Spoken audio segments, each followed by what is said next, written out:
Analisis biaya dan manfaat proyek infrastruktur pemerintah. Jembatan Suramadu. Ketika pemerintah membangun sebuah proyek infrastruktur, yang perlu dinilai bukan hanya besarnya biaya, tetapi juga manfaat yang dihasilkan bagi masyarakat.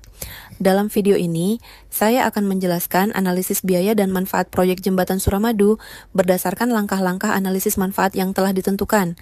Langkah pertama adalah mengidentifikasi manfaat atau kondisi yang menjadi lebih baik setelah proyek dilaksanakan. Keberadaan Jembatan Suramadu memberikan perubahan besar dalam sistem transportasi antara Pulau Madura dan Surabaya. Waktu tempuh menjadi jauh lebih singkat dan stabil, biaya transportasi lebih efisien, serta akses masyarakat terhadap pekerjaan, pendidikan, dan layanan kesehatan semakin terbuka. Langkah kedua adalah mengidentifikasi pihak yang menerima manfaat. Penerima manfaat utama dari proyek ini adalah masyarakat Madura, khususnya pekerja dan pelaku usaha kecil. Selain itu, tenaga kerja yang bekerja di Surabaya, pelaku usaha, dan pemerintah daerah juga merasakan manfaat melalui meningkatnya mobilitas dan aktivitas ekonomi. Selanjutnya, manfaat tersebut diterjemahkan ke dalam indikator yang dapat diukur. Indikator yang digunakan antara lain waktu tempuh perjalanan, biaya transportasi, tingkat kemiskinan, serta mobilitas penduduk atau jumlah tenaga kerja yang bekerja keluar daerah. Indikator ini membantu melihat perubahan kondisi secara lebih objektif. Pada tahap berikutnya, saya melihat kondisi dasar atau baseline, yaitu kondisi jika proyek Jembatan Suramadu tidak dibangun. Dalam kondisi ini, masyarakat masih bergantung pada transportasi laut dengan waktu tempuh yang lama, biaya perjalanan yang relatif mahal, serta mobilitas tenaga kerja yang terbatas. Akibatnya, kesempatan ekonomi juga terbatas dan penurunan kemiskinan berjalan lebih lambat. Setelah proyek dilaksanakan, indikator-indikator tersebut menunjukkan perubahan. Waktu tempuh dan biaya transportasi menurun secara signifikan.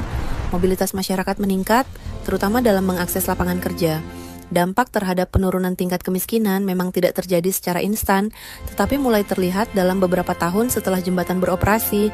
Agar manfaat dapat dibandingkan secara konsisten, seluruh nilai indikator diterjemahkan ke dalam unit pengukuran yang sama, seperti rupiah untuk biaya, menit untuk waktu, dan persentase untuk tingkat kemiskinan. Dengan penyamaan satuan ini, analisis dapat dilakukan secara lebih sistematis. Jika dilihat dari waktu ke waktu, manfaat proyek ini muncul secara bertahap. Pada tahun-tahun awal, manfaat utama berupa penghematan waktu dan biaya perjalanan. Pada tahun-tahun berikutnya, manfaat sosial dan ekonomi mulai berkembang, termasuk meningkatnya mobilitas tenaga kerja dan menurunnya tingkat kemiskinan. Perlu dicatat bahwa tidak semua manfaat dapat diukur secara kuantitatif. Beberapa manfaat seperti peningkatan kualitas hidup dan keterhubungan wilayah sulit dinilai dengan angka, namun tetap memiliki nilai penting dalam pembangunan jangka panjang. Dalam analisis ini, digunakan beberapa asumsi, antara lain kondisi ekonomi yang relatif stabil dan data yang tersedia cukup akurat. Oleh karena itu, hasil analisis ini merupakan perkiraan terbaik berdasarkan kondisi yang ada. Sebagai kesimpulan, proyek Jembatan Suramadu memberikan manfaat ekonomi dan sosial yang signifikan. Proyek ini meningkatkan efisiensi transportasi dan berkontribusi terhadap peningkatan mobilitas ekonomi masyarakat. Namun, agar manfaatnya lebih optimal dan merata, pembangunan infrastruktur perlu didukung oleh kebijakan pendukung lainnya.